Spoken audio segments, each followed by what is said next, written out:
Uyabona yikho into eyinkinga njengokuthi ube sentweni ongakwazi ukuyichaza. Ngoba ngaso sonke isikhathi abantu mabekubuza ngayo, ngesikhathi uhluleka ukuyichaza, uye ugcina usulwa nabo, ubone ngazuthi bayakuzonda, kanti wena uhluleka ukuyichaza. Senginake kakhulu indaba yasebuhleni, yamaNazaretha nje yasebuhleni. AmaNazaretha asebuhleni anakho ukucabanga ukuthi abantu babazonda, abantu babalwisa. Kanti inkinga iyodwa kuphela ukuthi lento abakuyo bayihluleka bona ukuyichaza.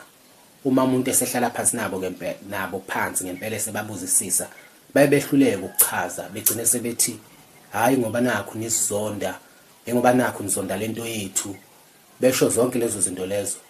Beze bethi nisifunani, aniseke phansi, yabo. Kanti inkinga nje iyodwa kuphela isekuthini ibona abahluleka ukuyichaza into yabo. Mina-ke ngizonichazela ngoba ngiyakwazi ukuchaza, nginekhono lokuchaza.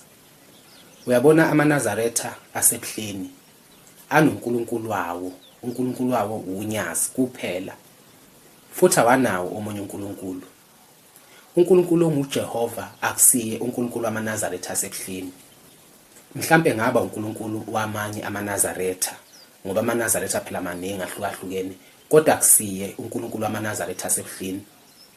Ngiyengizwe kumuntu esezama ukuyihlanganisa lento enze ngathi into eyodwa, uthothi iNazaretha lasebuhleni selizama ukuchaza le, abanye beze bebize lona unyazi uqobo belibize ngoJehova.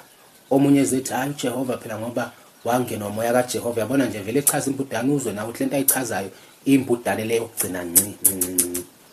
Ngoba manje uzama ukuhlanganisa izinto ezimbili engahlangani. Uyabona nje kube kuthiwa lento uyakwazi ukuyichaza ngendlela eqondile, ungalokho uyinameka nazo zonke izinto. Uzuye ngisho komprofeti Izashembe ukuthi umoya kaJehova wayehlela umprofeti Izashembe.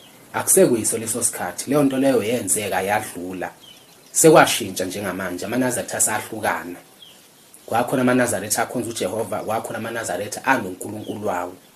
Manje kasikho isidingo sokuthi kulokhu kulandelwa umlando omdala ukuthi into yasukaphi yaqala kanjani.